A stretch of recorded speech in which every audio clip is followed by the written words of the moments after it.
Hello बच्चों, नमस्कार। D के सरकारी नौकरी चैनल पर आपका स्वागत है। और मैं लेके आया हूँ इस वीडियो में आप लोगों के लिए एसएससी जीडी, यूपी पुलिस और यूपीएसआई के अनुपात और समानुपात के क्वेश्चन, जो अनुपाती विभाजन पर आधारित प्रश्न होते हैं, वे वाले क्वेश्चन हैं। और सब अलग अलग टाइप से क्वेश्चन हैं। तो इसमें आप देखिए, सबसे फर्स्ट क्वेश्चन, 7,000 रुपये की राशि ए बी सी में इस प्रकार विभाजित की गई है कि ए तथा बी के अंश 2:3 के अनुपात में है, यदि बी तथा सी के अंश 4:5 के अनुपात में है, तो बी का हिस्सा क्या है। तो वही है, कल इसका वीडियो बनाया गया था, तो उसको आप देख सकते हैं। उसका लिंक आपको डिस्क्रिप्शन बॉक्स में मिल जाएगी। अब देखिए यहाँ से, अब ए और बी का पहले सम्मिलित अनुपात निकालेंगे। ए और बी का क्या अनुपात है? 2:3 है। फिर बी और सी का कितना है? 4:5। बी का लिखेंगे तो बी वाले के सामने लिखेंगे। अब यहाँ से जो भी अनुपात निकल के आएगा, A/B/C का आएगा। अब यहाँ वाला यहाँ लिख देते हैं, ये वाला अंक, और यहाँ वाला ये वाला अंक लिख देते हैं। फिर इसका गुणा एक जगह, इसका एक जगह, इसका एक जगह, सबका आपस में गुणा कर देंगे। 4 दूनी 8, 4 तिहाई 12 और 5 तिहाई 15। किसी से कटने वाला तो है नहीं, तो यही अनुपात होगा। अब बी का हिस्सा का मतलब, अब बी बराबर, बी का अनुपात कितना है? 12। 12 बटे कुल अनुपातों का योगफल, 12 8 20, 10 30 5 35। ठीक है, तीनों अनुपातों का योगफल गुणे जितना दिया रहता है, 7,000। 35 दूना 70, 200, 12 दूना 24, कितना हो जाएगा? 2400 रुपये। इसका सही जवाब होगा, जो कि इसके ए वाले ऑप्शन पे दिया हुआ है। ठीक है, अब देखिए इसका नेक्स्ट क्वेश्चन। देखिए, 94 को 2 भागों में विभाजित किया गया है। पहली से 5वें भाग और दूसरे से 8वें भाग का अनुपात 3:4 हो तो पहला भाग कितना है। अब इसमें पहला और दूसरा भाग नहीं पता है, तो मान लेते हैं कि पहला भाग x है, गुणे, ठीक है, पहली भाग से 5वें भाग का मतलब होता है 1/5, ठीक है, और दूसरे भाग के 8वें, यानी दूसरा भाग मान लेते हैं y है, इसका 8वें का मतलब 1/8। अब इनका अनुपात कितना है? 3/4। ठीक है, तो अब आप ध्यान दीजिए, तो अब इनका तिर्यक गुणा होगा। ठीक है, तो जब इसका इसमें करेंगे, तो मैं यहाँ लिख लेता हूँ, यक्स गुणे कितना हो जाएगा? 4/5 बराबर वाई गुणे 3/8। ठीक है, अब यक्स बटे जब वाई आप लिखेंगे, तो ये यहाँ जाएगा, ये यहाँ जाएगा, यानी 5 तिहाई 15 और 8 चौको 32।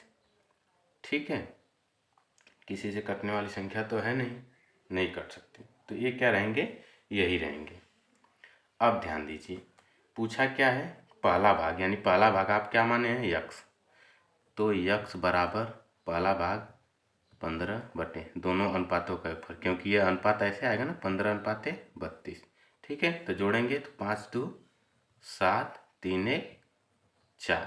अब इसको बांटना किस में है? 94, क्योंकि 94 को बांटना है, तो 2 से भाग देंगे। देखिए, 47 दूना 94, यानी 15 दूना कितना हो जाएगा? 30। 30 इसका सही जवाब होगा, जो कि ए वाले ऑप्शन पे दिया हुआ है। ठीक है, अब देखिए इसका अगला क्वेश्चन। देखिए, 81 को 3 भागों में इस प्रकार बांटिए कि पहले का 1/2, दूसरे का 1/3 और तीसरे का 1/4 बराबर हो। मतलब पहला भाग का 1/2 बराबर, दूसरा भाग मान लेते हैं y, इसका 1/3 बराबर, तीसरा भाग मान लेते हैं z, अब इसका कितना? 1/4। सब क्या है? बराबर है। तो जब इस टाइप का क्वेश्चन आया, और हम आपको इसके पिछली वीडियो में बताए हैं कि आप जब इस तरीके का बराबर की स्थिति, तो आप चेंज कर देंगे। 1/2 है तो 2 हो जाएगा, 1/3 है तो 3 हो जाएगा, और 1/4 है तो 4 हो जाएगा। यह चेंज हो जाता है, यानी x का अनुपात 2, y का 3 और z का 4 है। ठीक है, तो 4 3 7 2 9। अब आप जोड़ लेंगे, 2 + 3 + 4, कितना हो जाएगा? 9। यह 9 अनुपात बराबर होगा 81। काटेंगे तो 2 आएगा, 9 आएगा। ठीक है, सॉरी, 9 आएगा, यानी 1 बराबर 9। तो अब आपका अनुपात क्या है? 2 3 4, यानी 2 बराबर, ध्यान दीजिए, अब अनुपात क्या है? 2 बराबर 2 × 9 यानी 18, फिर 3 बराबर 3 × 9 बराबर 27, और फिर 4 बराबर 4 गुणे 9 बराबर 36। तो 18, 27 और 36 ये तीनों संख्याएं होंगी। तो आप देख पा रहे हैं सी वाले में दिया हुआ है 18, 27 और 36, तो इसका सी जवाब हो जाएगा। ठीक है, अब इसका नेक्स्ट क्वेश्चन देखिए।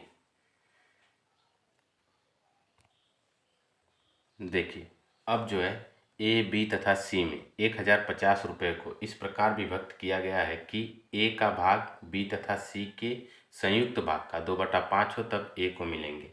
इसका मतलब ये हुआ कि जो ए का भाग है वो बी प्लस सी के कुल भाग का कितना है, 2/5 है। यानी अगर आप ए बटे बी प्लस सी लिखेंगे तो क्या आपका आएगा, 2/5। कहने का मतलब 2:5 आएगा।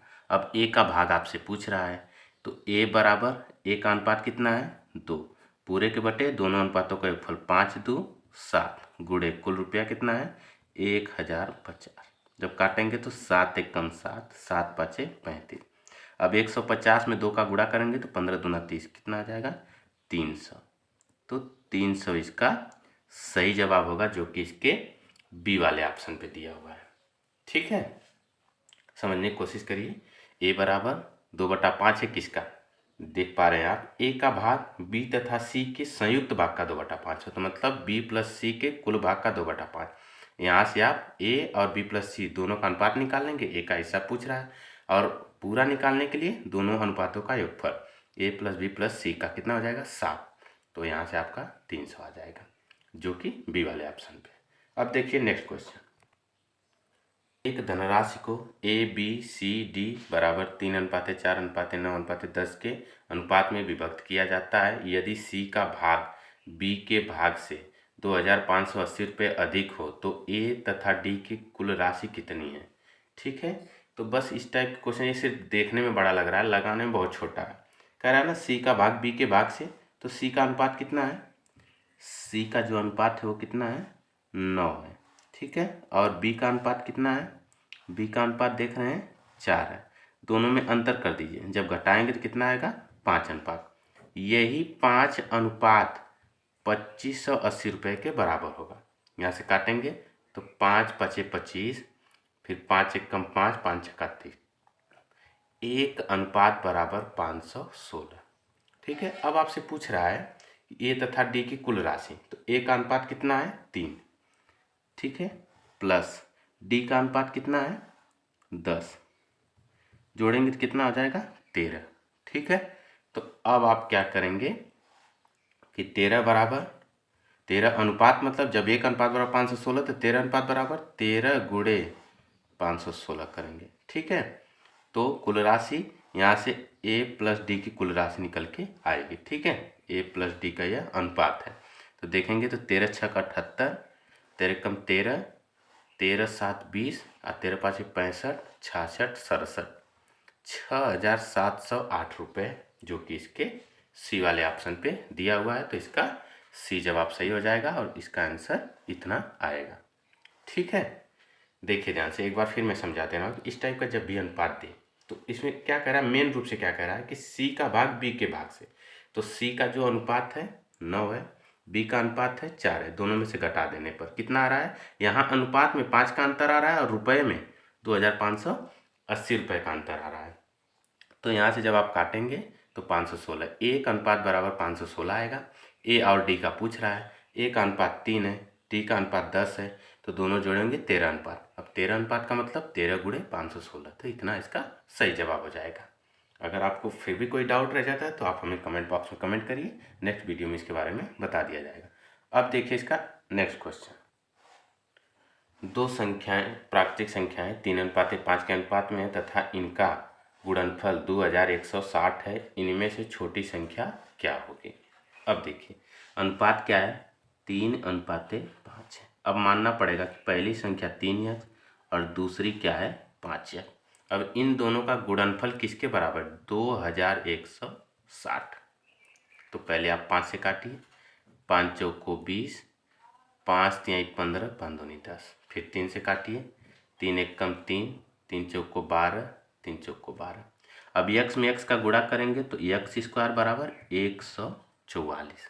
तो जब आप x बराबर निकालेंगे तो इसका वर्गमूल लेंगे, तो 144 का वर्गमूल कितना होता है? 12 होता है।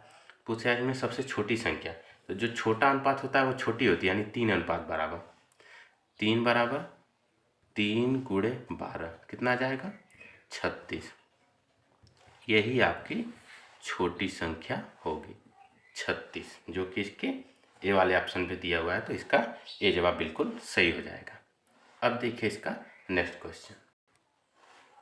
3 संख्याएं 5:6:7 के अनुपात में हैं। यदि इन संख्याओं का गुणनफल 5670 हो तो सबसे बड़ी संख्या कौन सी है? अब देखिए गुणनफल वाली बात है तो फिर इसको मानेंगे 5:6:7, यानी एक संख्या 5x गुणे दूसरी 6x और तीसरी 7x, इन तीनों का गुणनफल कितना है? 5670।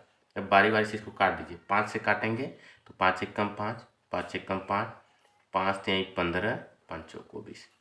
ठीक है, फिर 6 से काट दीजिए। 6 एकम 6, 6 एकम 6, 6 अट्ठे 48 और 6 नवा 54, ये पूरा कट जाएगा।